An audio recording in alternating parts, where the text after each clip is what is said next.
최 형사가 피습된 현장 곳곳에서는 최 형사가 고통으로 몸부림친 흔적이 남아 있었고 한동안 신음을 하면서 구조 요청을 한 것으로 드러나고 있습니다. 1차에서는 나오지 못했던 독극물 성질이 검출이 됩니다. 그 이름이 바로 네오스티그민 브로마이드라는 독극물이 2차 부검 때 검출이 됐습니다. 북한의 요직이에요. 박상철 부총리의 아들이 마약 거래를 했다. 순도 높은 내밀한 정보를 최덕근 영사가 적어놨다? 이거는 보통 일이 아닌 거예요, 지금 보면. 이 러시아나 북한 같은 이제 독재 정권에서 손쉽게 반대 세력을 제거하는 방식 중에 하나가 바로 암살입니다. 그리고 그 여러 가지 어떤 방식으로서 암살이 이루어지게 되는데 우리나라에도 사실은 그 러시아라든지 북한 자체가 국교하고 맞닿아 있기 때문에 당연히도 그 영향권 안에 들어갈 수밖에 없죠. 네. 북한과 러시아 접경지대인 블라디보스토크에서 우리나라 외교관이요 끔찍하게 암살당하는 네. 그런 사건이 있었습니다. 오, 말도 안 돼. 말도 안 되는 일이 벌어지게 되죠. 맞습니다. 이 당시에 그 외교관에게 대체 무슨 일이 있었는지 그날의 진실 속으로 한번 들어가 봅니다.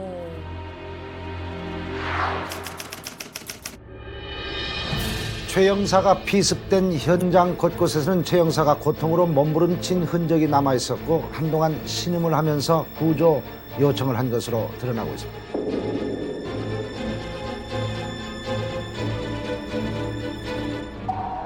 군기에 머리를 맞고 예리한 흉기로 두 차례 복부를 찔린 최 형사가 고통으로 몸부림친 흔적이 곳곳에 역력합니다. Говорят, что якобы спускался.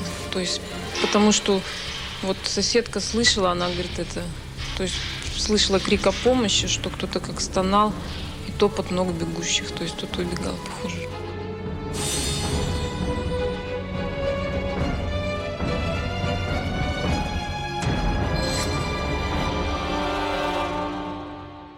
그 이번 주제로 이야기를 하면서 저도 어지간한 사건은 다 듣고 이야기하고 우리가 이만감에서 거론 다 해보는데 또 사실 잘 몰랐습니다. 맞습니다. 저도 이거 영상 보면서 이제 조금 이제 알게 됐는데 최희 씨는 이거 알고 계셨나요, 이 사건을? 이게 96년에 있었던 일이니까 저도 초등학생 때 일이라서 정확히 기억은 안 나는데 지금 보니까 너무 그냥 영화보다 더 영화 같은 일인 것 같아요. 외교관이면 외교관이 피살된 거면 국가 간의 이슈로도 번질 네. 수 있는 큰 문제인 거잖아요. 그럼요. 저도 사실은 그 당시에 또 공교롭게도 유학 중이었어요.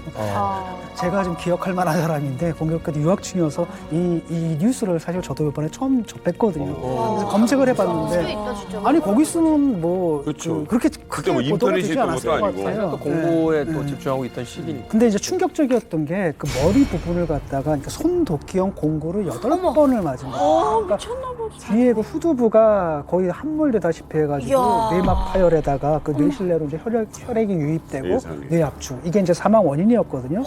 근데 아니 다른 건 몰라도 외교관이 그 타국에서 이렇게 험한 꼴로 이 처참하게 이렇게 살해당하는 게 도대체 무슨 사건인가 그런 생각이 들더라고요. 맞아 죽은 거잖아요. 그렇죠. 당시 블라디보스토크에 있었던 그 영사가 현지인들과 무슨 원한 관계가 있지 않았나라는 추측도 가능하잖아요. 그렇죠. 지금이야 우리가 블라디보스토크에 대게 먹으러 가고 한국에서 가까우니까 많이 여행들 가시는데 96년도 같은 경우에는 우리가 이제 그 구소련과 수교를 했을 때가 1990년이기 때문에 아직까지는 우리보다는 북한 느낌이 훨씬 더 강한 곳이었어요. 그리고 두만강만 건너면 바로 블라디보스토크예요. 그래서 어떻게 보면 북한의 뒷마당이에요. 그러니까 지금도 그렇고 그때도 그렇고 이 러시아와 북한은 협정을 맺어가지고 북한 보위부가 실제로 활동을 해요 거기서요. 실무 업무를 봐요. 그러니까 지금도 보위부가 가서 체포라고 신문할 수가 있어요. 블라디보스토크. 그리고 또 우리나라 같은 경우에는 블라디보스토크가 그래도 시베리아의 경제 중심지이기 때문에 수교한 이후에 이제 목재라든지 그 수산물 거래하기 위해서 많은 사업가들이 가셨거든요. 그러네요. 그런 정치적으로 민감한 블라디보스토크에서 외교관이 현지인과 무슨 갈등을 맺었을까? 저는 아니라고 봐요. 최덕근 영사가 어떤 인물인지부터 일단은 찬찬히 이야기를 좀 시작해 보는 게 예. 진실에 좀 더 다가갈 수 있는 어떤 그 실마리가 되지 않을까 하는 또 생각이 듭니다. 인사 기록이에요. 이름 최덕근. 사진 있고요. 출생은 경기도 송탄. 1942년생. 생일은 11월 2일. 그리고 소속은 당시의 외무부, 그러니까 외교부 공무원이었습니다. 이력이 굉장히 전문성이 있습니다. 한국 외대 노업과 졸업. 그러니까 러시아어를 전공을 했어요. 그렇기 때문에 자연스럽게 러시아에 외교부 공관에 영사로 파견이 됐다라고 볼 수가 있겠죠. 85년 공무원 공채 합격했고요. 93년 2월에 우크라이나 대사관에도 부임을 했습니다. 그리고 95년 12월에는 블라디보스톡 총영사관에 부임을 했습니다. 그러니까 이 러시아 쪽에 굉장히 전문성을 갖고 그쵸, 있는 외교부 공무원이었다. 그런데 이런 전문적인 러시아 통에 대한민국 외교관이 왜 러시아에서 처참히 살해됐을까? 이게 오늘의 의문입니다. 나이도 당시 지금 제 또래예요. 그러니까. 50, 한 셋 정도 됐을 나이인데 왜 이런 일을 겪었을까요? 아니 그리고 또 주목할 만한 점이 사건이 10월 달에 발생을 했잖아요. 근데 블라디보스톡 총영사관 부임한 게 12월. 그러니까 10개월 정도밖에 블라디보스톡에 있잖아요. 그 다음에 1년도 안 됐네. 1년도 안 됐는데 그 짧은 기간 동안 뭐 원한을 살 만한 일이 딱히 있었을 것 같지는 않아요. 그 실제로 뭐 이 사건에 대한 기사들을 쭉 봤는데 당시 지인들과 동료들이 입을 모아서 얘기하는 게 그냥 성실한 공무원이었다. 전형적인 공직자다. 그리고 일을 너무나 열심히 하는 스타일이라고 합니다. 그래서 사망할 당시에 이제 부의상하로 3급 공무원이었거든요. 그러니까 차근차근하게 공무원의 길을 걷던 분이었습니다. 또 우리나라에 몇 없는 러시아 통이고 이런 분이기 때문에 주변에서 무슨 원한을 산다? 이런 일이 있을 것 같지 않다라는 게 모든 사람들의 견해였어요. 그래서 제가 지금 범인을 찾는데 혹시 도움이 될지 몰라서 제가 요 기사를 하나 가져왔거든요. 이게 이제 10월 3일 동아일보 이제 신문인데 그때 여기 보시면은 어둠 속 비명 대담한 아파트 범행이라고 이때 기사가 하나가 났더라고요.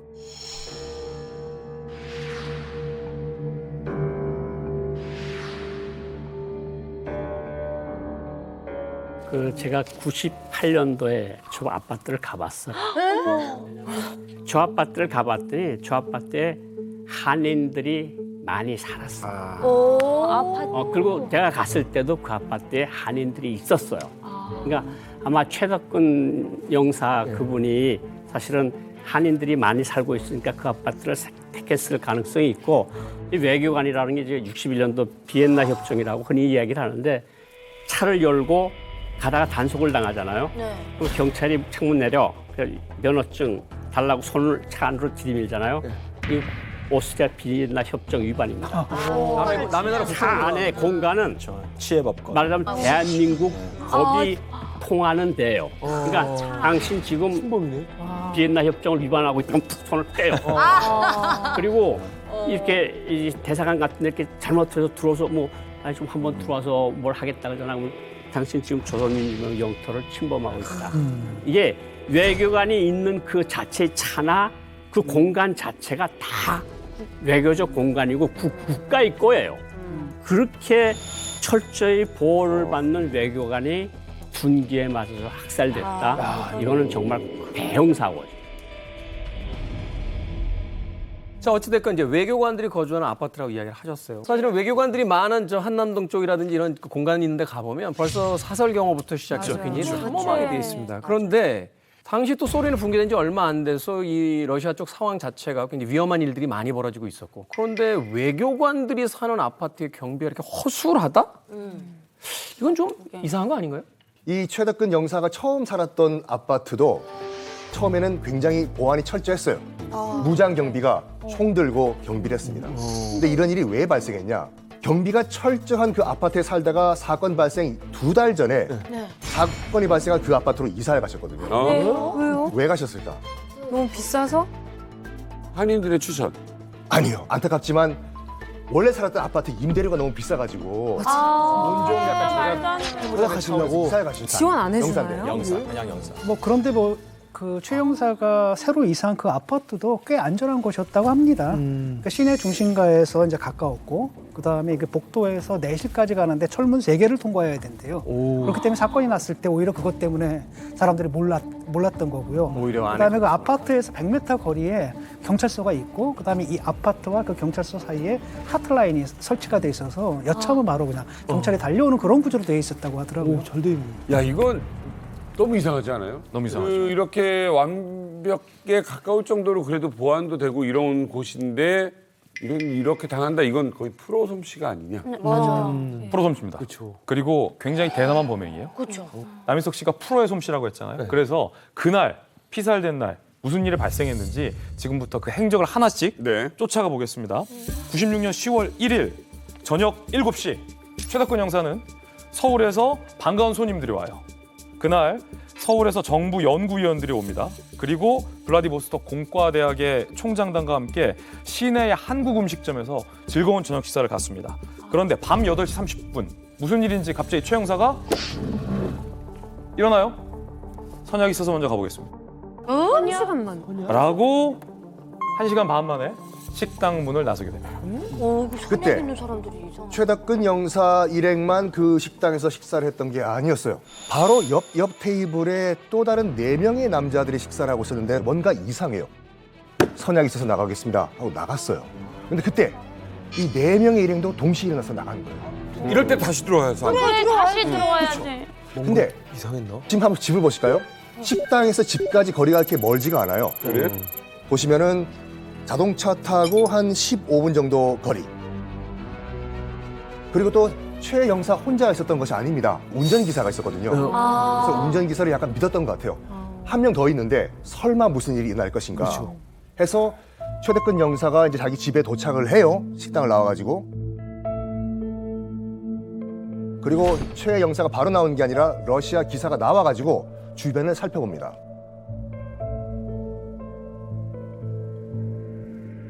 주변을 살펴보고 아무도 없다는 걸 확인하고 최 영사와 함께 아파트 쪽으로 걸어가요.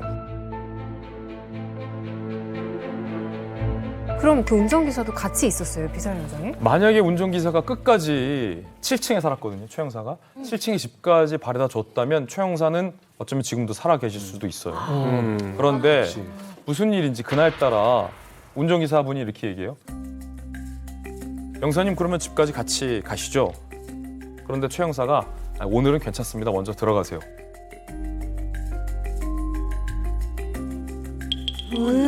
대부분이 그렇게 하지 않겠습니까? 평광까지 가는 그렇죠. 뭐 운전기사가 몇 명이나 있겠어요.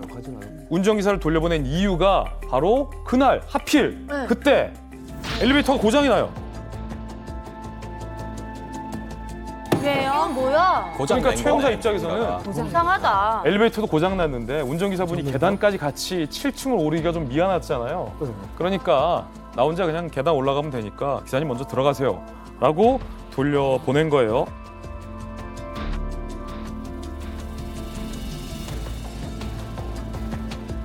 불길한데요? 근데 우리가 불길하죠? 결론을 알고 들어서 불길한 건데 그때 당시는 그렇게 놀랄 일도 아닌 게 자연스러운 일. 그 블라디보스토크의 아파트에 정전이 많았어요. 그때 당시 전력난이 심각해서 엘리베이터가 왕왕 멈췄다고 합니다. 아마 엘리베이터가 멈출 때마다 최 형사는 혼자서 올라갔을 거예요. 그렇게 최 형사가 7층으로 올라갑니다. 그런데 그때가 이미 현지 시간으로 밤 9시예요. 그런데 최 형사가 안심했던 이유는 그때 러시아 여성 입주민이랑 마주쳐요.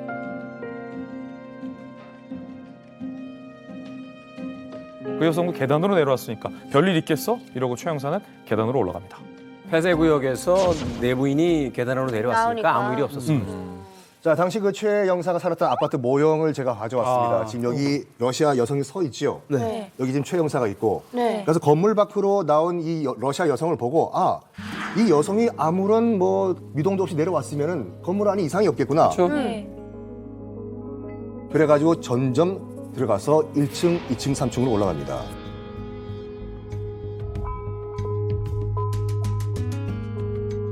일단은 정전이 됐기 때문에 불이 다 꺼졌어요. 네. 네, 네. 근데 달빛이 밝았기 때문에 달빛을 보고 올라갑니다.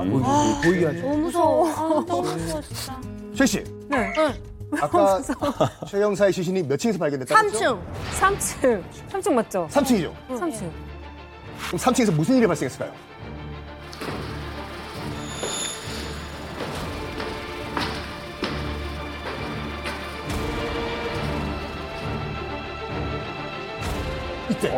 피살당했어요. 네?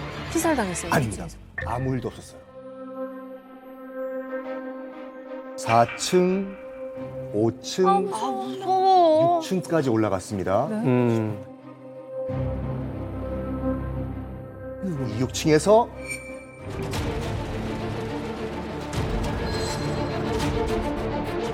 최 형사의 뒤통수를 6층에서 바로 저 위치에서 누군가가 뒤통수를 둔기로 가격을 합니다.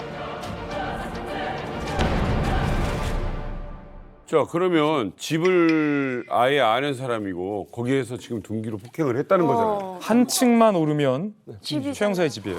집을 코앞에 그런데 집을 코앞에 두고 누군가가 6층 계단에 숨어 있었겠죠. 처음에 한 대 맞았을 때 최 형사가 본능적으로 직감을 합니다. 이 아파트에서 도망쳐야겠다. 그러니까 계단 밑쪽으로 도망쳤겠죠.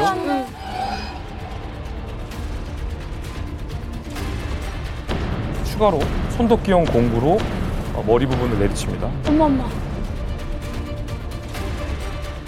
게다가 오른쪽 옆구리엔 날카로운 무언가까지 들어옵니다. 어머.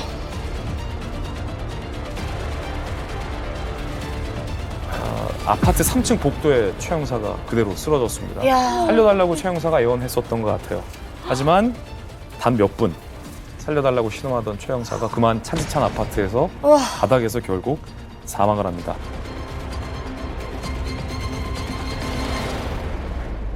이 출혈이 당시에 얼마나 심했는지 3층에서 최 형사가 쓰러졌는데 아파트 계단을 타고 2층까지 최 형사의 혈흔이 흘러내렸다고 합니다. 그만큼 매우 처참한 상황이었어요. 너무 잔인하다. 지금 첫 피살 가격당한 거는 6층이었잖아요. 맞으면서 맞은 내려가시죠. 거죠. 그럼 그때까지는 그때까지 살아서 의식이 있었다. 아니 근데 그러면 사람도 없어요 거기. 이 사람들이 프로라고 만약에 했을 때는 사망까지 확인하고 나오는 거 아닌가? 와 근데 숨이 붙어 있었다고요? 네. 근데 그러니까 사람 6층에서 맞았는데 3층까지 초인간적 힘으로 내려온 거야. 절대 우발적인 게 아닌 게 3층까지 쫓아가서 결국 마지막 맞아요. 가격까지 한 거죠.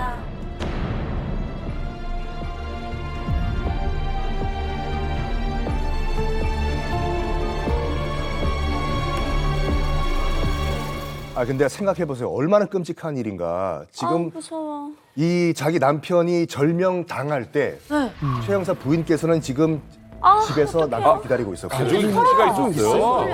아내가 있었어요. 아내가 있었어요. 그리고 이런 바로 소리. 네, 혼자 바로 사는 아래층 사람이 6층에는 동료가 살고 있었거든요. 어머. 외교관 동료가 맞아요. 저녁 식사 중이었어요. 자기 동료가 지금 3층에서 지금 야. 마지막 숨을 뭐야. 쉬고 있다는 걸 모르면서 식사하시고 부인은 남편을 기다리고 있어요. 아니 왜 그 소리가 안 들렸어? 안 들리나? 안 들릴 정도였다는 거죠. 네. 이제 신체적인 강한 타격을 입게 되면 비명 소리도 잘 안 나오죠. 퍽 했을 테니까 뭐 이 정도 소리밖에 안 나왔을 거야. 자, 근데 이게 지금 중요한 거는 목격자가 있을 수 있지 않을까? 그쵸. 아파트인데. 근데 한국 사람들 많이 그렇죠. 사시죠. 그 여성은 목격자가 아니었을까? 이게 참 여러 그렇죠. 가지 거예요. 그러면 그 중간에 만났을 수도 있으니까 지나가다가도.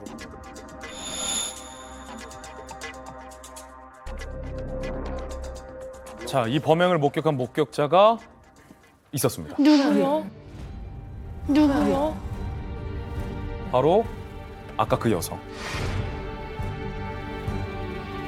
마주쳤던 러시아 여성. 네. 마주친 입주민 여성이 이 범행 현장을 목격했어요. 어떻게 된 거예요? 그 여성이 계단을 내려오다가 계단 어두운 곳에서 얼굴은 잘 보이지 않지만 남자 두세 명이 기다리고 있는 듯한 모습을 목격했어요. 인기척을 느꼈다. 그렇죠.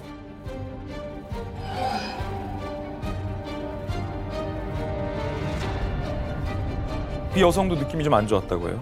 계단을 올라가려다가 느낌이 이상해서 아파트를 돌아서 빠져나온 거예요. 어머. 무서워서. 여성은 빠져나오고 최 형사는 들어가면서 마주친 거죠. 그런데 그 여성이 증언하기를 당시에, 왜냐하면 당시에 이 사건이 있은 후 러시아의 검경이 대대적인 인원이 투입돼서 수사를 벌였거든요. 네. 그때 수사 기록을 보면 그 여성의 증언도 담겨 있는데 네. 아파트에서 빠져나온 지 얼마 안 있어서 날카로운 비명이 들렸다. 아마도 그게 최 형사의 비명이었던 것 같아요. 그리고는 아파트 현관문에서 곧이어 아까 봤던 괴한 두세 명이 후다닥 뛰어나오는 모습을 한 명이 목격했고 대기하고 있었던 빨간 승용차를 타고 현장을 이탈하는 것을 이 여성이 목격했다고 해요. 와. 범인을 봤네요. 그렇죠. 근데 문제는 한게 저요. 당시가 밤이었어요. 밤 9시였어요. 블라디보스토크에 10월에 밤 9시에 정전된 상황. 범인의 얼굴을 볼 수가 없었던 거예요. 그리고 이 여성이 너무 겁에 질린 나머지 여기까지가 이 여성이 기억하는 전부였어요. 인상착의는 더 이상 기억하는 그러니까 이게 게 없어요. 중요한 게 그거네. 러시아인인지 뭐 아시아인인지 뭐또 모르겠네. 알 수가 없다는. 근데 차까지 바깥에 대기하고 있던 상황이면 정말 조직적으로 좀 움직인 것 같다는 그렇죠. 생각이 드는데 강도는 아니죠. 강도 같은 건 아니었나요? 뭐 잃어버린 물건이나 뺏어간 거. 그러니까 이런 것도 생각을 해볼 만하지 않느냐. 일단 이쪽의 수사에서는 항상 그런 가능성을 열어놓고 그럼요. 보니까. 그렇죠. 강도는 뭘 해야 강도죠? 금품을 훔쳐가야죠. 그러니까 초기에는 뭐 단순 강도라고 이제 러시아 수사 당국도 접근을 했습니다. 근데 당시 최 형사가 미화 1,000달러 현찰이 있었어요. 강도였으면 가져갔겠죠. 그렇죠. 그리고 또 여권도 가지고 있었거든요. 한국 여권 굉장히 비싸게 팔려요, 암시장에서. 그대로 있었어요. 그러니까 이 말은 금품을 노린 강도는 아니었다 이거거든요. 그래가지고 방향이 좀 바뀝니다, 수사 방향이. 이것은 처음부터 애당초부터 최 영사의 목숨을 노린 그런 치밀한 공작이었다라고 이제 방향이 틀어져 버려요. 그러니까 오히려 그런 경우들이 있죠. 누군가를 암살하고 강도로 위장해서. 네. 그렇죠. 그렇죠. 뭐 지갑을 가져가고. 그렇죠. 근데 그런 노력조차도 하지 않았다는 거예요. 자, 과연 강도도 아니라면 누가 최 형사를 살해한 걸까요? 이제 현장에 남아있는 증거를 토대로 이제 수사가 이루어져야죠. 네네. 당시에 러시아에서 즉각적으로 수사에 착수했어요. 러시아가 손 놓고 있었던 건 아니고 러시아 당국도 당혹스러운 거예요. 외교적 문제니까. 그래서 용의선상에 여러 집단과 직군을 올립니다. 제일 먼저 용의선상에 올랐던 직군이 있었습니다. 바로 러시아 마피아 조직. 바로 러시아 마피아 조직. 왜냐하면 그때 당시 블라디보스톡에 러시아 마피아가 설쳐됐어요. 기승을 부렸어요. 근데 90년대 중반은 러시아 마피아를 러시아 정부가 손쓸 수가 없었어요. 그렇기 때문에 당시 교민 사회를 중심으로 러시아 마피아가 벌인 소행이 아니겠느냐라는 얘기를 많이 했어요. 이유, 너무 범행 수단이 잔인하다. 그리고 그 지역이 이른바 러시아 마피아 포비아가 좀 있었대요. 러시아 마피아 범죄가 기승을 부렸다. 사실 그 당시에 이제 소련이 붕괴가 되고 KGB 요원들까지 마피아에 가담을 하거든요. 왜냐하면 소련이 붕괴되다 보니까 소련에서 있었던 많은 그 고용됐던 요원들까지도 직업을 잃게 되는 거예요. 이 사람들 먹고 살아야 하잖아요. 그러면 어디로 갔냐 했을 때 이 사람들이 가지고 있는 정보를 가지고 마피아하고 결탁하게 됩니다. 그러면서 이제 블라디보스톡 여기가 마피아들의 아주 활동 부대가 되는 거죠. 지금 당국에서도 마피아를 주목하는 게 억지는 아니다. 그러면 두 가지 세부적인 의문이 나와요. 러시아 마피아가 직접 원한이 있어서 대한민국 영사를 살해했을 가능성. 두 번째는 러시아 마피아가 누군가의 사주를 받고 단순히 사주에 의한 청부 살해를 했을 가능성.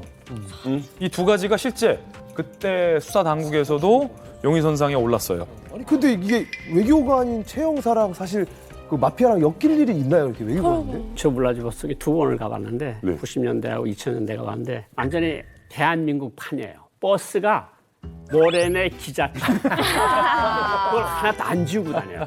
수입해서. 그러니까 이게 왜 안 지우는가 하면 대한민국 차는 안전하다. 고장이 나지 않는다니까 러시아는 그냥 번호만 써. 79. 그리고 한국행이 그대로 다 써 있어. 가는 노종이. 500번 어린이 대공원 써 있는 것도 그러니까 블라디보스톡이 대한민국에서 많은 차가 가고 그러니까 버스, 승용차, 택시 거의 H사야. 중고차들. 그래서 그렇게 많고 그러다 보니까 굳이 여기까지만 나온 이야기를 믿는다고 한다면 마피아가 어떻게 엮일 수가 있는가 하면 영사라는 임무가 교민 보호예요. 그러니까 거기가 한참 떠오르는 데니까 우리 교민들도 많이 갔을 거 아니에요. 뭐 자동차 관계자들, 버스 관계자들, 수산물 관계자들, 크랩 관계자들 많이 갔을 거 아니에요. 그러니까 거기에 많은 교민들이 가 있으니까 교민들을 보호하는 것이 영사의 가장 중요한 임무거든요. 그러면 영사가 마피아가 접근하면 그러지 말라.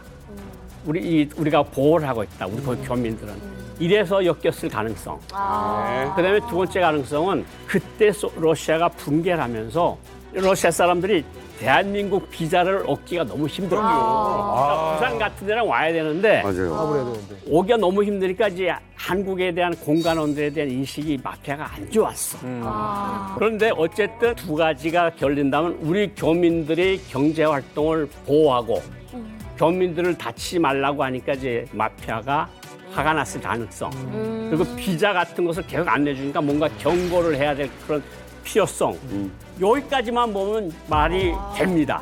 그래. 그러니까 이권이 있는데 마피아의 어떤 입맛대로 움직이지를 못하게 한국 영사관이 이제 제어를 하고 있으니까 거기에 대한 어떤 경고라든지 또는 보복을 하기 위한 것일 수 있겠다. 게다가 뭐 러시아 마피아가 뭐 총기나 뭐 과메기 이런 것만 다루는 건 아니거든요. 업종 중에 하나가 청부살인이에요. 청부살인. $10,000만 주면 사람을 죽여준다. 이게 사업 중에 하나였거든요. 그러니까 처음에 교민들도 당연히 유력한 용의자는 쟤들이다라고 짚었던 거죠. 근데 교민들은 진짜 무서웠을 것 같아요. 우리나라의 외교관이 그렇게 아파트 한복판에서 피살될 수 있다면 나는 어떡하나, 누가 지켜주나 이런 불안함이 되게 컸을 것 같아요. 근데 김진 기자님, 그러나 저도 뭐 마피아 세계 궁금해서 이것저것 찾아보지만 마피아면 집에서 안 기다려요. 바로 그냥 총으로. 총 넓은 게 총이에요. 그래서 당시에 러시아 검찰 수사 당국이 초반에 용의선상에 마피아를 올렸지만 곧 이 마피아를 용의선상에서 지워버립니다. 그 이유 중에 하나가 러시아 마피아였으면 저렇게 손도끼형의 둔기로 머리를 여러 차례 내리치지 않았을 거예요. 이유가 뭐 있어? 기관단 총으로 쐈을 거다. 그러니까 마피아가 도끼질을 한다는 건 좀 상상이 안 돼요. 상상이 안 되잖아요. 네. 그래서 러시아 마피아의 소행은 아닐 것이다 라는 게 당시에 지배적인 분위기였습니다. 러시아 마피아는 굉장히 유명한 게 뭐냐면 원샷 원킬이에요. 원샷 원킬. 이걸 여러 번 내리쳐가지고 너무 잘. 이 피해자가 6층에서 3층까지 내려오는 일은 없어요. 두 가지거든요. 아예 그냥 은밀하게 이 암살하든지 아니면 대놓고 드르륵 우리 러시아 마피아가 했다 경고 차원에서 까불지 말라. 그렇지. 물증하는데 이건 아니다. 일단 여러 가지 가능성이 있는데 그중에서 러시아 마피아는 일단 보기에서 지운다. 그럼 또 다른 유력한 용의자는 누굽니까? 다음 용의 선상에 오른 사람은 누굴까요? 교민들. 교민들이요? 교민? 놀랍게도 누구요? 북한 공작원이었습니다. 아, 북한 공작원이었습니다. 아, 내일을 왜?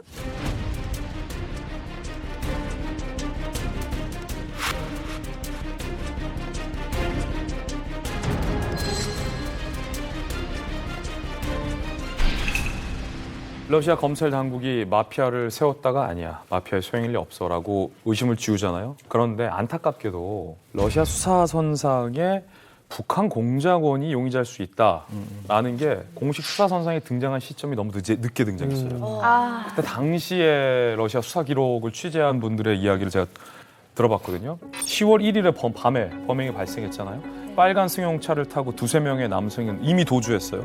10월 3일까지 마피아인가 아닌가 누군가 이러고 있었던 거예요. 당시 검찰 수사 당국, 검경 수사 당국이 감을 못 잡고 있었던 거예요. 고인가. 그러다가 뒤늦게 북한 공작원일 수도 있겠다라는 생각을 떠올렸는데 근거는 있습니다. 첫 번째, 당시 이 최덕근 형사가 블라디보스토크 현지에서 북한 벌목공들의 귀순 업무를 지원하는 임무를 하고 있었어요. 그런데 그때 당시에 이 도망간 벌목공을 쫓는 북한의 체포조들이 블라디보스토크에서 대놓고 활개치고 다녔대요.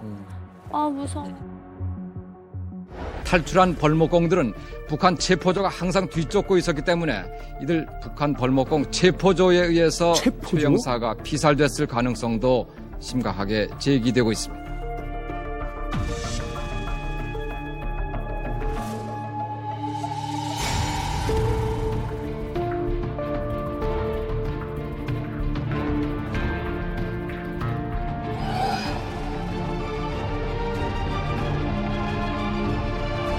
저 손을 묶기도 하고 또 그다음에 이 다리에다 나무를 대죠. 뛰지 못 도망가지 못하도록.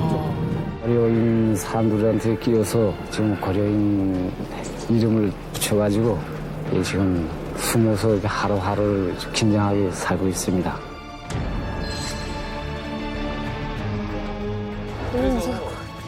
그때 교민들의 증언을 들어보면 지금도 이제 북한과 우호적인 국가에서는 체포조들이 돌아다니는데 지금 이렇게 못하는데 그때 당시에는 체포조들이 과격한 행동을 했어요.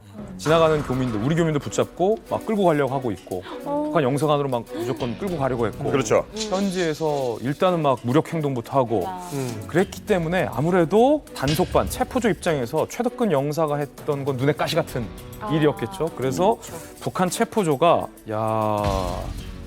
최덕근만 없으면 이런 생각을 했을 수도 있다라는 게 당시 실제 외무부의 여러 가지 판단 중에 하나의 의심이었습니다. 그러니까 최덕근 형사 이 벌목 그 조들을 계속 이렇게 좀 포섭하는 역할을 하니까 체포조 입장에서는 계속 문책을 당했을 거 아니에요. 북한에서. 그러니까 가장 반대되는 사람으로서 제거하려고 하는 생각이 있었을 것이다. 어쨌든 간에 이 사건을 일으킨 유력한 용의자가 북한 사람일 거다라는 추측을 더 강하게 해주는 게 바로 뭐냐면 범행에 사용한 도구거든요. 일단은 그 등산용 손도끼. 근데 이게 당시에 그 북한의 벌목공들이 작업을 할 때 흔히 사용하던 도구였다고 합니다. 그다음에 그걸 갖다가 또 신변 보호용으로 또 갖고 다니기도 했었다라고 하거든요. 저는 조금 의심이 드는 거. 그러니까 북한 입장에서도 굳이 블라디보스톡에 있는 그 영사를 살해한다? 그러니까 이거는 부담되죠. 러시아의 눈치를 봐야 되잖아요. 러시아 눈치도 봐야 되고 우리 외교관을 체포조가 암살했다는 가정이 맞는다 그러면 우리도 가만 안 있어. 그렇죠. 누구를 하나 우리도 뭐 손을 보든가 그렇지. 러시아한테 당국을 해서 누구를 체포해서 추방을 시키든가 이거 항상 외교에서 손해보는 노릇은 안 해요. 서로 돈랑돈랑이라고 이제 서로 주고받기가 꼭 있거든요. 그러니까 한 명 죽잖아요.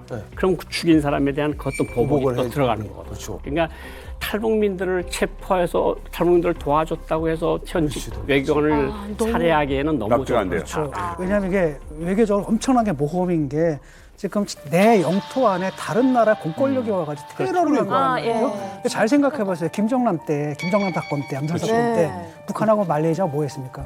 단교했어요. 이렇게 큰 단교를 했어요. 큰 사안입니다. 그러니까 뭐 노동자만 추방시킨 게 아니라 단교요? 북한의 공작이라고 혹시 또 다른 뭐 증거 같은 거 좀 있나요? 예, 이제 분명한 건 증거가 있어야 돼요.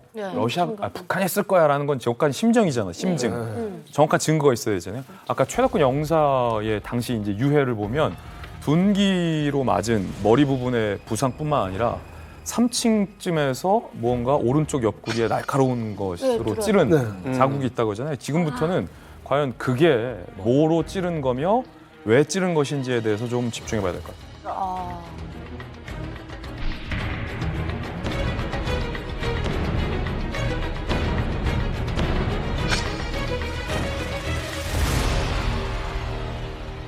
국가수에서 이런 말을 해요. 죽은 자는 말이 없다. 하지만 죽은 시신은 온몸으로서 얘기한다. 내가 왜 죽었는지. 그렇기 때문에 우리가 부검을 하지 않습니까? 우리 정민 씨 역사 좋아하시니까 소현세자, 효종, 그런 다음에 고종, 어떻게 죽었을까요? 그때 혀 보니까 독살. 그렇죠. 그 기록을 보면 이 효종도 그렇고 소현세자도 그렇고 그다음에 고종도 그렇고 부검을 딱 했을 때 어떻게 나왔냐면 온몸이 다 검푸르게 변했다라고 나와 있어요. 이 최 영사 일단 러시아 측이 이제 조사를 해봤더니 숨진 직후에 시신이 점점점 검푸른 색으로 변했다라는 기록이 있어요. 인간 사람 시신이 그렇게 빨리 부패 안 하거든요. 이것만 봤을 때 이게 만약 이게 정말 팩트라고 하면은 분명히 독살이 됐을 충분한 개연성이 있는 거죠. 확실하게. 그 날카로운 것으로 오른쪽에 찔렸다고 했잖아요. 그 부위는 어떻게 됐을지 좀 봐야 될 것 같은데 2차 정밀 검사 국과수의 부검 끝에 결과가 1차에서는 나오지 못했던 독극물 성질이 검출이 됩니다. 그 이름이 바로 네오스티그민 브로마이드라는 독극물이 2차 부검 때 검출이 됐습니다. 아니 흉기로 사람을 그렇게 무자비하게 폭행해놓고 독극물까지 썼다는 거는 확실하게 죽이겠다는 거예요. 그러니까. 자, 이 네오스티그민 브로마이드가 뭐냐면 북한 간첩들이 썼던 독침의 주 성분이 네오스티그민 브로마이드. 빼박이. 맞아요. 예전에 이제 남판 간첩들이 주로 쓰는 주 무기가 독침이었어요. 독침 또는 독 만년필이었잖아요. 이게 얼마나 강력한 그 독극물이냐고 하면 청산가리 우리가 청산가리 몇 배 하는데 청산가리 자체가 독극물이에요. 오죽했으면 이 청산가리 캡슐을 들고 다니면서 유사시에 삼키려고 하지 않습니까? 이거의 5배. 그러니까 뭐냐면은 10mg만 몸에 들어와도 바로 즉사라고 하는데 10mg 감이 안 오시죠? 10mg은 새끼 손가락 손톱 있죠? 손톱의 3분의 1이에요. 이 정도만 흡입을 해도 호흡곤란과 심장마비로 바로 직사예요. 흡입을 해도요, 먹는 거죠. 그렇죠. 위험한. 자, 그러면 방금 뭐 이 볼펜 자국이 옆구리에 났다고 하는데 북한 공작원들은 어떻게 독극물 테러를 하는지 궁금하시죠? 영상 준비했습니다. 보시죠. 엄마.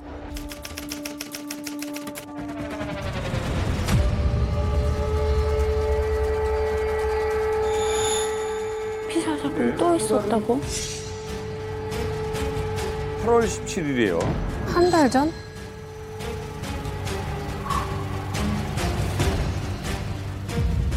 많이 들어오시는데? 엄마. 독극물이? 저게 독침이에요? 네, 저희 독침이에요. 맞아. 김정남.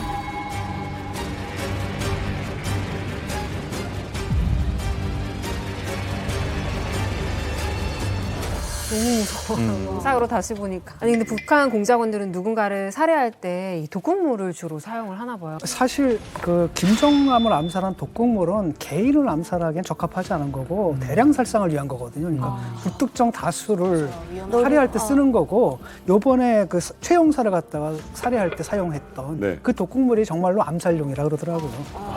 그 다음에 이게 뭐냐면 그 즉효성 독극물이라 해가지고 바로 효과가 나타나기 때문에 해독이고 뭐이고 할 여유조차도 너무 바로 빠르니까. 죽게 만드는 그런 거였다고 그래요.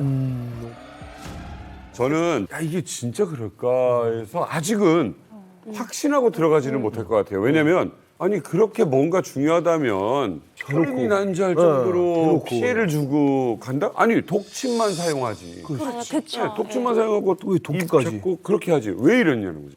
지금까지 알려지지 않은 게 독극물에 대한 것이 직접적인 사인인지 처음에 네. 이 두부에 맞은 둔기로 맞은 것이 직접적인 사인인지는 아직 러시아 측도 우리도 밝히질 않고 있어요, 사실은. 근데 확실한 건 뭐냐면 그냥 확실하게 제거를 했다는 거죠. 먼저 둔기를 맞아서 내려갔다가 숨이 좀 붙어 있었으면 주사를 놨을 수 있고, 주사를 놔서 정신이 혼미해지는 상태에서 머리를 때렸을 수도 있고, 그런데 여기서 보여주자는 것은 확실히 어느 상대방에게 뭔가를 보여주려고 했다는 거죠. 그러니까 예전에 그러니까 지금 멕시코 카르텔 그쪽 마피아들이 그러는데 이제 일부러 사람을 살해해서 자기들을 욕했다고 다리에다 걸어놔요. 그렇죠. 예, 예. 지금도 멕시코의 몇 개 도시는요 공권력에 못 들어가요.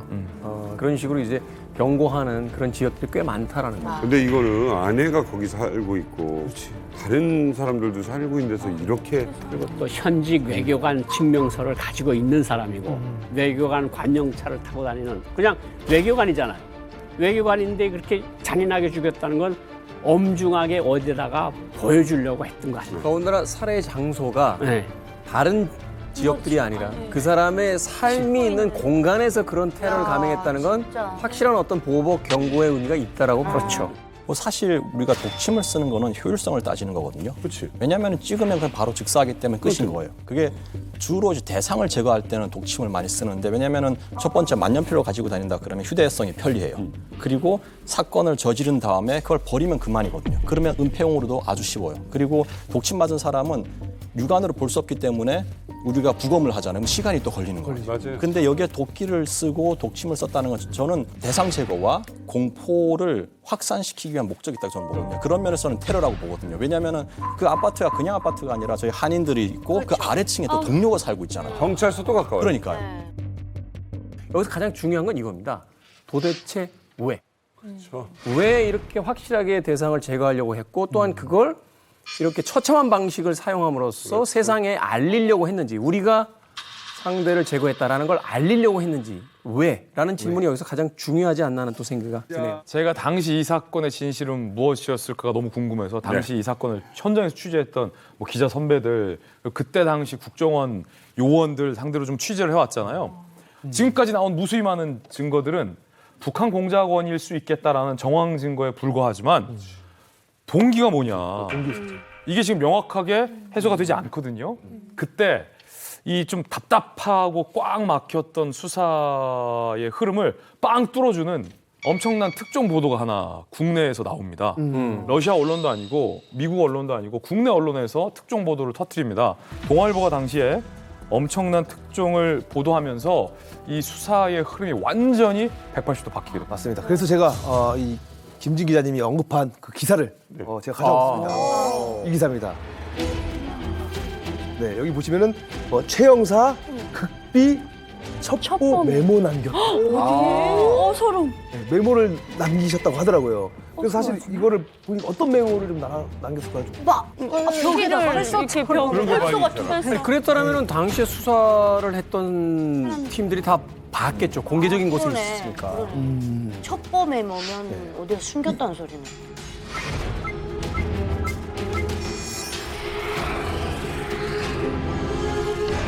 어머머. 이게 메모라고? 그렇죠. 이거 1급 비밀 아니에요? 1급 비밀? 완전 이렇게 1급 기밀인데. 이게 당시 이 동아일보 보도가 나왔던 때가 96년 10월 7일. 그러니까 범행이 10월 1일이었잖아요. 범행이 발생하고 일주일도 채 지나지 않아서 당시 우리나라 정보 당국도 입수하지 못한 기밀 정보를 러시아 블라디보스토크 현지에서 동아일보 기자가 입수하게 됩니다. 그 메모 내용은 그때 당시 이 메모를 입수한 기자가 보고 소름이 돋을 정도로 충격적이었어요. 제목, 북한 공작원 마약 밀매 혐의 기록. 자, 아까 보세요. 우리가 최 형사가 하고 있었던 업무는 뭐라고 했었어요? 탈출한 벌목공들 귀순 업무였잖아요. 근데 그게 아니라 북한 공작원의 마약 밀매 혐의를 캐고 다녔다는 얘기예요. 그러면서 우리 동아일보가 특종했던 내용을 보면 북한의 요직이에요. 박상철 부총리의 아들이 마약 거래를 했다. 근데 나중에 진짜 부총리는 아니었지만 굉장히 높은 북한의 고위직이었어요. 아들 마약 거래 혐의로 박상철이 날아가요, 북한에서. 굉장히 순도 높은 내밀한 정보를 최덕근 영사가 적어놨다? 이거는 보통 일이 아닌 거예요, 지금 보면. 근데 어떻게 외교관이 이런 정보 내용을 캐고 다닌 거예요? 어떻게 할 수가 있어요? 뭔가 이상하죠? 네. 계속 뭔가 이상하죠? 그래서 사실은 최 형사에게는 동아일보 보도가 나는 이 순간까지 알려지지 않았던 비밀이 있었습니다. 이 보도로 인해서 최 형사의 비밀 한 가지가 그때 당시 만천하에 드러나게 됩니다. 제가 아까 최덕근 영사의 인사기록 파일을 소개해드렸잖아요. 네. 여기에 숨겨져 있는 인사기록 하나가 있습니다. 뭐냐면 바로 안기부? 사실은 최 형사는 외교부 소속의 외무공무원이 아니었습니다. 안기부, 다시 말해서 지금의 국정원 화이트 요원이었습니다. 우와. 그러니까 영화 같다. 이제 1985년 나이 43세 공무원 공채를 한다. 오, 말도 안 되네. 그러네. 지금 보니까. 소름 돋았죠? 마흔세. 뭔가 퍼즐이 맞춰지죠? 비밀 우리 국정원 요원이 러시아 현지의 영사로 파견됐고 대외적으로는 벌목공 지원 업무였지만 최 형사가 쫓고 있었던 것은 동아일보가 취재한 메모에 따르면 사실은 북한 고위급의 마약 정보랄지 아니면은 북한의 위조 달러와 같은 내밀한 정보를 최 형사가 쫓고 있었다라는 보도가 당시 동아일보 보도가 위험한 걸 하셨네. 영화 같은 일이 벌어졌어요. 영사관에 있는 분이 알고 보니까 국가정보원 안기부 직원이었다. 그렇죠.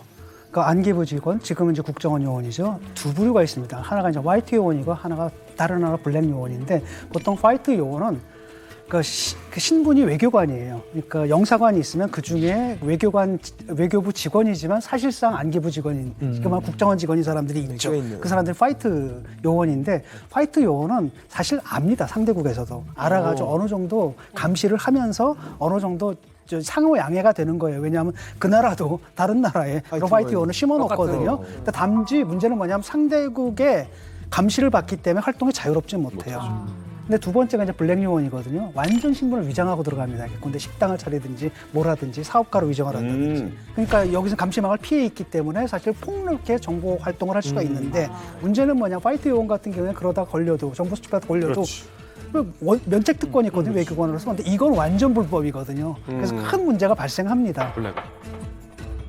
근데 김지 기자님, 이게 우리 국정원 요원이 이렇게 잔혹하게 살해를 당했는데 이 메모를 왜 우리 정보당국이 아니라 기자가 알 수 있느냐? 그럼 혹시 정보당국이 전해준 거냐? 이거 어디서 발견된 겁니까? 최 형사가 직접 자필로 쓴 꾸깃꾸깃한 메모. 네. 알고 봤더니 살해된 최 형사의 자켓 안주머니 속에 이렇게 메모가 있었다. 발견됐습니다. 이 메모마저 없었더라면 최 형사는 정말 미궁으로 진짜 미궁으로 가는 거죠. 예. 자, 그럼 지금부터는 이 꼬깃꼬깃한 메모 안에 어떤 내용들이 적혀 있었는지, 최 형사가 살해된 이유는 진짜 무엇일지, 최 형사가 살해되기 전까지 그는 블라디보스토크에서 어떤 첩보를 쫓고 있었던 건지에 대한 내용을 당시 이 특종 기사를 보도한 동아일보 선배 기자, 지금 은퇴하셨거든요. 네. 제가 좀 수소문을 해봤습니다. 그래서 오늘 이만갑 스튜디오에 모셨습니다. 직접 어디서 이 메모를 어떻게 얻었는지 직접 오 마이 갓.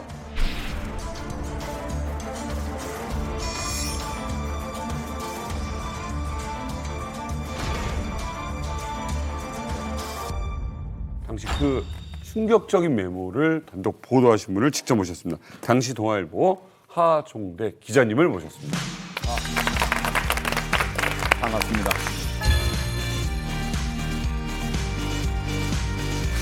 지금 사실 의심스러운 건 네. 기자님을 믿습니다만 기자님이 이걸 어떻게 알게 됐고 이걸 혹시 우리나라 안기부 당시에서 전달을 해준 건지. 그러니까 이거 와 어떻게 알았지? 뭔지 궁금해 죽겠어요. 저도 이게 사실 희대의 큰 특종이 됐는데 왜 그랬냐면 사실 외국의 수사기관에서 그 수사하고 있는 내용을 거기 검찰청까지 들어가서 그걸 일면 톱으로 쓴다 하는 거는 지금까지 없었어요. 네. 저도 평생 동안 처음 있었고 아마 동아일보에서도 없었고 다른 언론사에도 없었는데 제가 그날이 이제 일요일인데 거의 해가 질 무렵 어둑어둑할 때요. 그런데 갔더니 불이 살짝 하나가 켜져 있더라고요. 근데 가서 이게 과연 검찰청인지 아닌지조차도 모르겠는 거예요. 그래서 이제 제가 가서 툭툭 두드리니까 어떤 안경 도수가 아주 높은 고도수의 그 남자가 나와가지고 얘기를 하길래 혹시 여기가 소비에트카야 검찰청이냐 그랬더니 맞다고 하는 거예요. 그러니까 제가 이거 진짜 맞구나. 제가 한국에서 왔는데 최덕근 형사 살해 사건을 여기서 수사한다고 들었다. 근데 혹시 그거 아느냐 그랬더니 그분이 이제 딱 자기가 그 수사 주인 검사라는 거예요. 그리고 자기가 거기에 현장 검증도 했다고 물어보니까 그 얘기를 듣는 순간에 가슴이 벌렁벌렁 하는 거예요. 그래서 제가 내가 좀 추운데 좀 들어가서 얘기하면 안 되겠냐고 그랬더니 풀으시라고. 그래서 제가 이제 들어갔더니 거기에 현장 검증했던 테이프를 넣어놓고 틀어놓고 있더라고요. 그 현장에 사고 현장에 피를 틀고 있어요. 예. 그때부터 물어보기 시작했죠. 현장 검증 언제부터 했느냐, 뭐가 발견됐느냐 그랬더니 거기에서 담배꽁초가 발견됐다. 그다음에 뭐 핏자국이 흘러내려갔다는 얘기 그런 등등 얘기를 자세히 해줬죠. 여기서 이 담배꽁초 얘기가 되게 중요해요. 그럼. 담배꽁초가 어디 담배였죠? 이제 담배꽁초가 9개가 발견되고 담배를 안 피운 게 2개가 발견이 됐어요. 근데 담배가 그래서 제가 러시아 담배로 생각하고 무슨 담배냐 이렇게 물어봤더니 무슨 담배인지 모르겠다. 그래서 왜 모르냐 그랬더니 러시아에서 안 파는 담배. 그럼 좀 특징을 얘기해달라 그랬더니 그 안 피운 것에 보니까 금색 줄이 2줄이 있더라. 그 얘기를 금색 줄이 2줄이 있더라. 그 얘기를 했어요. 그래서 이게 러시아 담배를 안 피웠구나. 이게 러시아 사람하고 관련이 없을 수 있겠다. 그런 추정을 하기 시작한 거예요. 담배는 자기 거 그 기호가 있어. 기호. 그렇죠. 피던 걸 피게 되지. 국정이 바뀌었다라고 해서 그쪽 담배를 막 피지는 않게 되더라고요.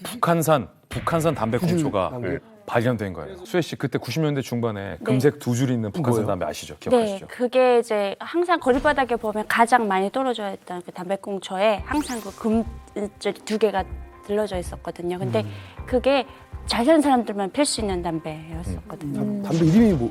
근데 원래 이름이 있어야 되는데 아마 전투원들이라서 이름을 지은 담배를 폈던 것 같아요. 원래 금줄이 있으면 그 위에 있어요. 이 조그맣게 금강산이면 금강산이 있는데 이름을 안 박은 것 같네요 보니까.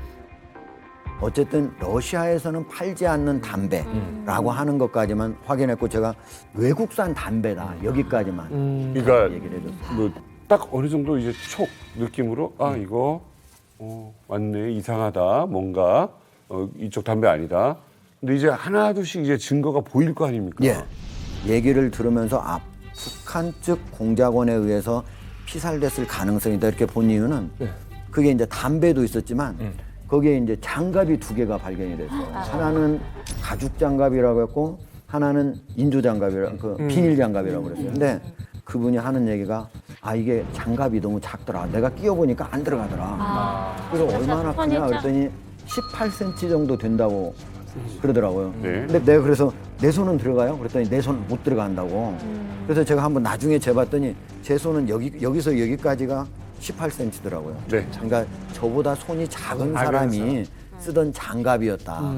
이제 그런 거 보고 이건 동양인이다. 체구가 작은 동양인이다. 근데 이 얘기하고 현장에서 그 처음에 이제 그걸 발견하고 신고를 해줬던 그 주민이 있어요. 근데 그 주민이 뭐라고 했었냐면은 자기가 올라가다가 보니까 동양인으로 보이는 2-3명의 체구가 작은 사람이 있어서 느낌이 이상해서 내려왔다라는 얘기를 했었거든요. 그거하고 좀 일치하는 거예요. 그래서 이 체구가 작은 사람이 거기 현장에 있다가 거기에서 아마 놔둔 장갑 아닐까 이렇게 추정을 한 거죠. 그래서 이 두 가지만 놓고 봐도 상당히 북한인으로 추정을 할 수 있겠다. 그때 이제 생각을 하기 시작한 거예요. 그때 그 발견됐던 메모도 다른 증거들이랑 같이 발견을 하신 거예요? 어떻게 보신 거예요? 그 메모는 이제 한참 묻다가 보니까 나도 좀 물을 게 있다 그러는 거예요. 그러면서 이제 용지를 이렇게 하나 주는데 그게 대략 이제 이런 이제 A4 용지인데 이게 3번 정도 이렇게 접은 거예요. 어떻게 적었냐면은 디테일하잖아요. 이렇게 이제 2번 접고 다시 한 번 이렇게 접었더라고요. 대략 이제 이게 이제 대략 명함보다는 좀 큰데 이게 이제 그 명함이랑 같이 있는 봉투에서 나왔다고 그러더라고요. 네. 그 메모지를 가지고 자기가 그러는 거예요. 고려인을 데려다가 이걸 해독을 시켰는데 잘 설명을 못 하더라. 해독을 못 하더라. 근데 제가 이렇게 딱 보니까 저는 너무 쉬운 거예요, 이게. 그러니까 이거죠. 왜냐면 고려인이라고 하는 분들 저도 뭐 인터뷰 많이 해보지만 그분들은 그분들이 쓰는 말, 뭐 경상도 말 쓰던 사람들은 경상도 말 따라오고 이북말 쓰는 사람들은 이북말 좀 따라하는데 전문적 용어나 이런 거 쓰는 단어가 맞아, 다르죠. 사실 우리가 어휘력이 떨어지는 게 사자성어도 예컨대 이제 뭐 교민들 있잖아요. 교민들 자녀도 많이 가르쳐 봤잖아요. 한국말 완벽하게 하거든요. 근데 조금만 중학생 단어의 어휘만 나와도 몰라요. 모르는 경우가 많아요. 틀렸어도 그렇고. 그래서 그 쪽지를 제가 재현해봤는데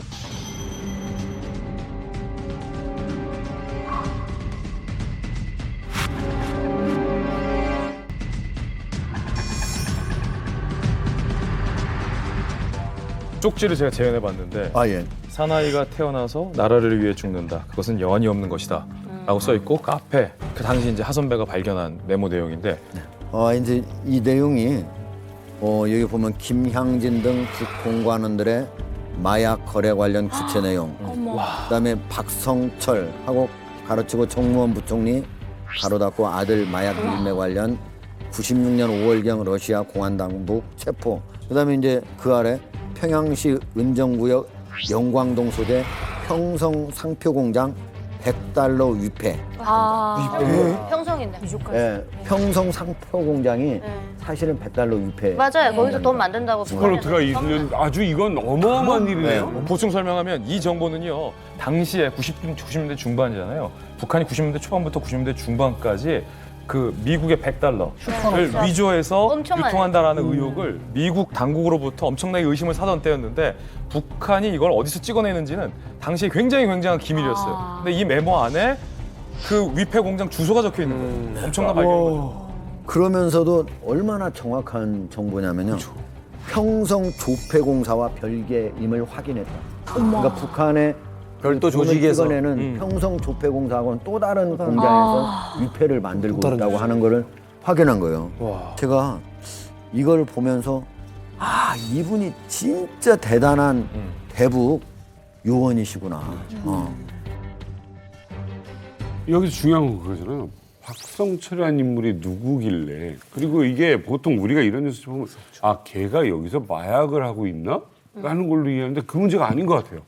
당시 부주석이었어요. 부주석. 그리고 부주석? 박성철 부주석이라고.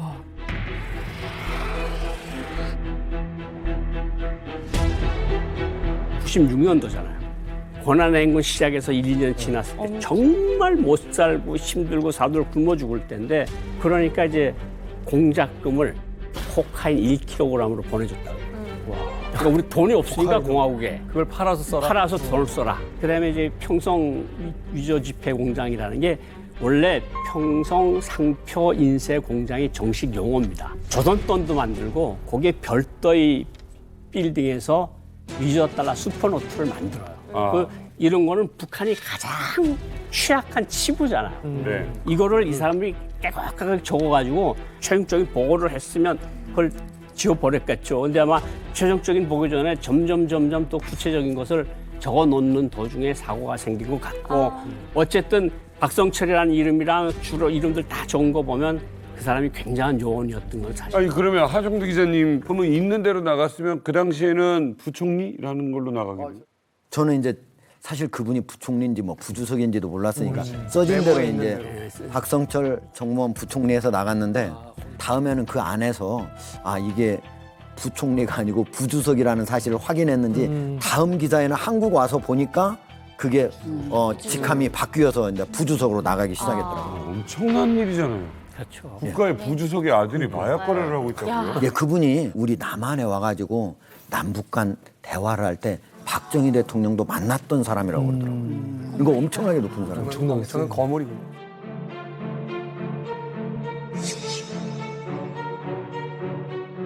정말로 그 대단한 어떤 특종을 잡고 또 그것을 통해서 이 살인 사건에 대한 어떤 이제 실마리를 잡기 시작했는데 현장에 있던 또 다른 그 특파원들은 약간 의문을 제기했다 이런 이야기도 들었어요. 예, 그렇죠. 제가 한번 찾아봤습니다.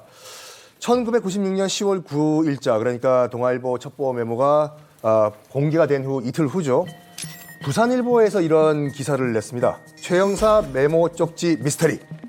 당시 자켓 안주머니에 소지하고 있었던 것으로 알려져 있던 메모 쪽지가 여러 가지 궁금증만 불러일으키고 있다라고 하면서 당시 최 형사가 피살된 현장에 있었던 최초 증인들의 말에 따르면 소지품 중에 이 해당 메모 본 적이 없다는 발언을 했다. 그래가지고 정말 이 쪽지가 존재를 했을까라는 의구심을 제기한 게 있었죠. 이뿐 아닙니다. 당시 현장 분위기가 어땠는지 또 다른 기사에서도 확인되는데 2021년 10월 3일 바이러시아 21이라는 매체에서 쓴 기사인데 25년 전 최덕근 영사 피살 사건 여전히 의심스러운 것들이라는 제목으로 25년 전에 이 영사 피살 사건 다시 재조명하는 기사예요. 그런데 그 대목 중 제가 너무 재밌게 봤던 대목은 읽어드릴게요. 서울에서 큰 사건을 담당하는 검찰 출입 기자가 어느 날 블라디보스톡으로 들어와 그 기사를 쓴 뒤 다시 서울로 호련히 돌아간 것으로 알려졌다. 동아일보 당시 특파원은 서울로 튄 기자가 확보했다는 메모 내용을 특파원 동료들에게 풀 공유해줬다. 그럴 때 씁쓸했다라는 내용이 적혀 있는데 이 기사는 96년도 당시 모 신문사의 모스크바 특파원으로 블라디보스톡을 취재하던 특파원 기자가 쓴 글인데 아무래도 이제 당시 특파원들 사이에서는 뭐 우리 기자 용어로 물 먹었다고요. 물 먹었다고. 곤란하죠. 여기는 물을 먹인 거고 다른 기자들은 물을 먹은 거죠.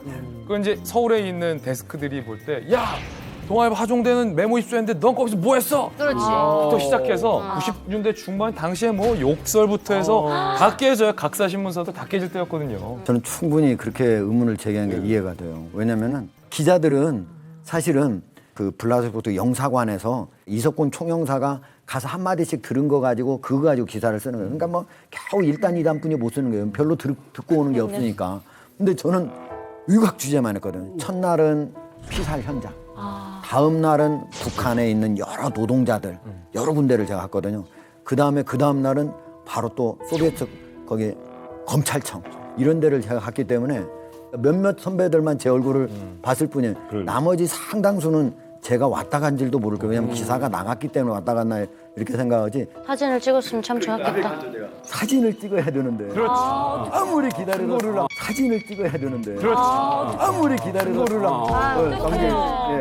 찍으러 오는 선배가 안 오는데 나중에 물어보니까 우리 사진 기자 선배가 거기로 왔었는데 거기가 원래 반쪽은 아파트고 반쪽은 원래 은행 건물이었던 것 같아요. 은행 건물을 검찰청사를 이동시키면서 그 임시 거처 건물이니까 허름했었고 그런 자리였기 때문에 그 사진 기자 선배가 거기를 제대로 못 찾고 못 와가지고 제가 나중에는 이제 다음 날 기사를 써야 되잖아요. 10시, 밤 10시 넘어가지고는 이제 가야 되겠다 해서 그때 이제 돌아오게 된 거죠. 네, 저는 이런 사진을 찍었습니다. 당시에 이제 메모가 우리가 보도를 했을 때 우리 총영사관 측에서 메모지가 있다는 사실은 인정했어요. 그리고 그거 메모지 말고도 또 12장이 더 있었다 하는 걸 인정을 했어요. 근데 뭐를 인정을 안 했느냐. 처음에 자기들이 메모지 받고 러시아 당국에서 그거를 수사의 단서로 쓸 테니까 양해해달라고 한 사실은 인정을 했어요. 왜냐면 그걸 인정하게 되면 원래 유류품을 확보해야 되고 그게 대북 공작 내용인데 그걸 당연히 우리가 확보해서 러시아 당국도 모르게 했어야 되는데 그거를 게을리한 셈이 되잖아요. 그러니까 우리 외교 당국에서는 그 얘기를 우린 못 봤다라고 얘기를 한 거야. 그러니까 이제 그게 이제 하나가 있었고 특종하고 한 이틀인가 지났는데 대박이다. 야, 종대가 이제 들어와도 된다고 그러길래 아니 국장님 제가 지금 있잖아요. 막 2중 간첩, 3중 간첩 지금 여러 사람 지금 취재할 사람이 엄청 많습니다. 그랬더니 기자가 되는 거예요. 야, 너 있잖아. 두 손 두 발 뛰어도 이게 그 일면톱 절대 안 나오니까 걱정하지 말고 그냥 들어와. 들어오라. 그래서 이제 들어오게 된 거죠, 제가. 근데 저는 이런 거, 그러니까 어떤 사건이 풀리는데 기자들과 서로 도움을 줘서 이게 관심에서 잊혀지지 않게 하고 이걸 서로 알리고 하는 관계가 되면 진짜 그거는 진실을 찾아가는데 굉장히 큰 도움이 되잖아요. 총장 됐겠는데요? 검찰총장. 그렇지. 엄청난 거를 풀었으니까. 그 검사 이름이 레오노프라고 하는 검사예요. 제가 그 다음날 기사를 쓰고 오후에 거기를 갔었거든요. 그렇죠. 근데 레오노프 검사 이름이 다른 사람 검사 이름으로 바뀌어 있는 거예요. 그래서 제가 이렇게 문을 살짝 이렇게 봤더니 다른 검사가 앉아 있는 거예요. 그래서 제가 아니 그 검사 어디 갔냐 그랬더니 그 검사가 직위해자가 됐다는 거예요. 어머머머머. 네, 그 검사가 직위해자가 됐다는 거예요. 어머머머머. 네. 그래서 제가 왜 그랬냐 그랬더니 수사기밀 누설죄로 직위해자가 됐다는 거예요. 미안하긴 하네요. 이거 인간적으로. 그렇죠. 제가 그래서 저하고 같이 갔다 이제 사진 기자 있잖아요. 사진 기자하고 그 이제 검사하고 검사 밑에 검사 15가 있었어요. 막 이제 넷이 이제 저녁 식사하러 가가지고 식사하면서 여러 번 제가 미안하다고 했더니 그분이 그 얘기를 하더라고요.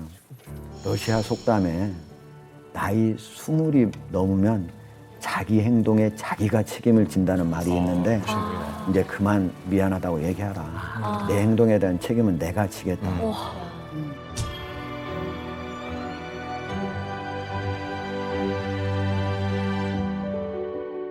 근데 저는 궁금한 게 있는데 사실 뭐 스파이는 정말 흔적을 남기면 안 되잖아요. 007 영화에서도 스파이는 뭐 흔적을 남기지 않는다 이런 말이 있잖아요. 근데 누구나 다 발견할 수 있을 만한 그 앞주머니에 이런 중요한 메모를 넣고 다녔다는 게 특별한 뭐 이유가 있었을까요? 사실 몇 개 안 되는 첩보였다면은 머릿속에 정리하고 다녔을 것 같아요. 근데 심경에 좀 불안감과 그런 것들을 느끼면서 갑자기 썼는지 글씨가 일단 커요. 제 느낌에 적어도 6개월 아니면 1년 이상 그 대북사 화해놓은 걸 다 써놓은 거다. 그래서 제가 나중에 한번 정보기관 분한테 한번 물어봤어요. 아니 이걸 여기다 이렇게 써가지고 다니나 그랬더니 사실은 1급 정보요원은 머릿속에 다 외우고 다녀야 된다. 이게 신기하다. 절대로 집에다 둬서도 안 되고 어디다 뭐 사무실도 안 아무리요. 그다음에 뭐 사무실에 둬도 안 되고. 그런데 제가 보기엔 대북공작 한 사업을 바로 처음 쓴 것 같지는 않고 하나하나 정리하면서 이렇게 써놓은 것 같은 그런 느낌이었어요. 그러니까 최 형사 스스로가 나는 피살될 수 있다라는 거를 느꼈던 것 같아요. 예. 북쪽에서 보면은 이분은 반드시 제거해야 될 사람. 왜냐면 자기의 가장 치명적인 약점은 유교관들의 마약 밀매를 알고 있고 그다음에 슈퍼노트 뭐 100달러 위패든 20달러 위패든 여러 개가 나왔거든요. 근데 그거를 찍어내는 위치까지 알고 있고 그다음에 또 하나는 아까 박성철 부주석처럼 그렇게 북한의 최고위층의 그런 사람들의 문제점까지도 알고 있잖아요. 그러니까 이분은 더 놔두면 잘못하면은 거의 1호 인물, 최고 지도자까지도 뭔가 캐낼 수 있는 사람이다. 이렇게 생각할 수 있는 거예요. 야, 이분도 대단하십니다. 지금. 저도 하 선배 취재하신 말씀 들으면서 가슴이 짠했던 게 앞쪽에는 본인이 했던 주요 첩보 내용을 깨알같이 필사적으로 썼는데 저는 이분이 다 기억 못해서 썼다라고 보진 않거든요. 그 뒤에 적힌 말이 사나이가 태어나서 나라를 위해 죽는다. 그것은 여한이 없는 일이다. 언제 죽을지 모른다라는 위기감. 하지만 그럼에도 불구하고 조국을 위해서 나는 계속 이 첩보를 진행해야 된다라는 절박함, 절실함이 최 형사에게 있었던 것 같아요. 아니 그 결국 이 모든 정황이 북한 소행이잖아요. 네. 이게 확실한 게 된 거 아닌가요, 이게? 그렇죠. 이 사건이 실제로 북한 소행이라는 것이 확인되는 결정적인 계기가 생깁니다. 우리 측에 블랙 요원이 있었죠. 바로 영화를 통해서 여러분들 아마 만나보셨을 것 같은데 영화 공작의 주인공이에요. 실제로 90년대에 북한에 침투해서 대북 사업 관련 공작을 시도했던 인물인데 이 인물에 의해서 이것이 북한의 소행이라는 것이 증명되기 시작합니다. 황정민 역할. 이성민 아나운서 있잖아요. 그 북한의 이은환 참사 그 사람이 이 사람이에요. 황정민이가 이제 대역할로 이렇게 나온 거고. 최덕근 형사 같은 경우도 사회적으로 큰 이슈가 됐지만은 정부의 발표나 이런 거에 대해서 의문점을 가진 사람도 일부 있었어요. 그러니까 아마 그 북한 측의 반응이 어떤 것인지 수뇌부에서 이제 궁금했던 것 같아요. 저한테 그래서 임무를 주더라고요. 왜? 그냥 내가 일반 공작한 게 아니고 항상 북한의 최고위층들하고 상대를 하니까 그 내용을 알고 있을 것이다. 왜 죽였는지까지 그 북한 내에서 그걸 알아보라고 하더라고요. 그래서 그런 내용까지 파악해서 다 보고를 했죠.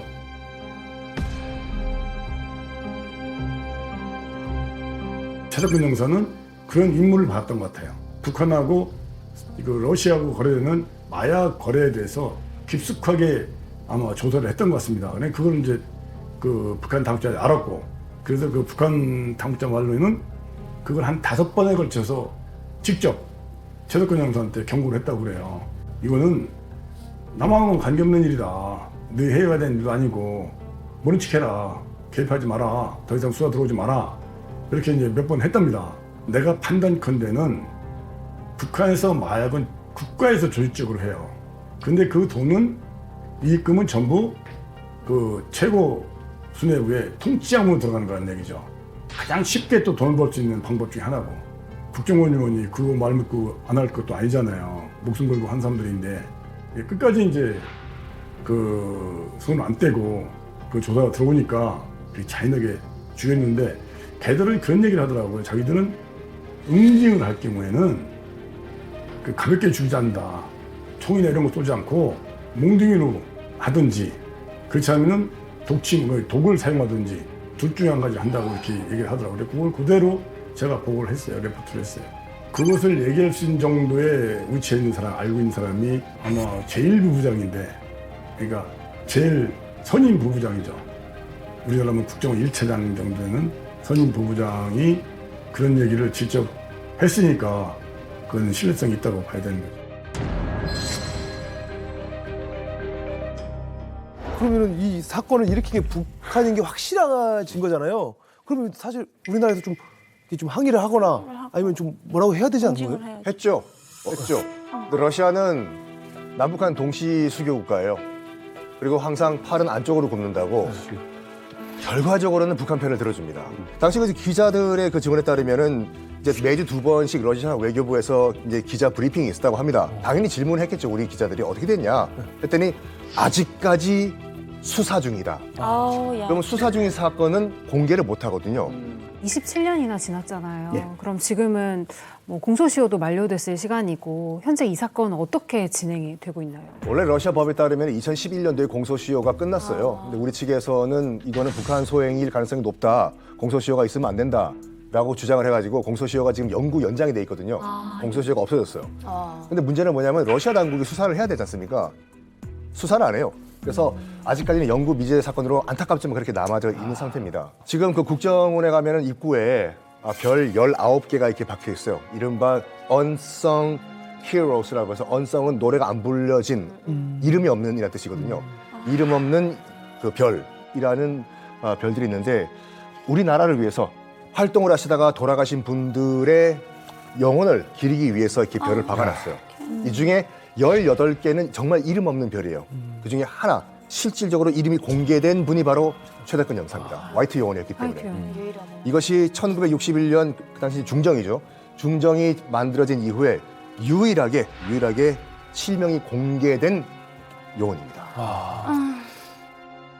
현장에서 이제 취재하면서 느낀 거는 나름대로 열심히 하려고는 했는데 초동 수사에서 방향을 잘못 잡는 바람에 이미 범인이 러시아를 벗어나 버린 상황에서는 저는 아무리 열심히 해도 이건 미궁에 빠질 수밖에 없다. 저는 초동 수사의 실패가 결국은 사건을 미궁으로 범인을 체포하지 못하게 되는 그런 가장 핵심적인 원인으로 작동하지 않았을까 이렇게 생각합니다.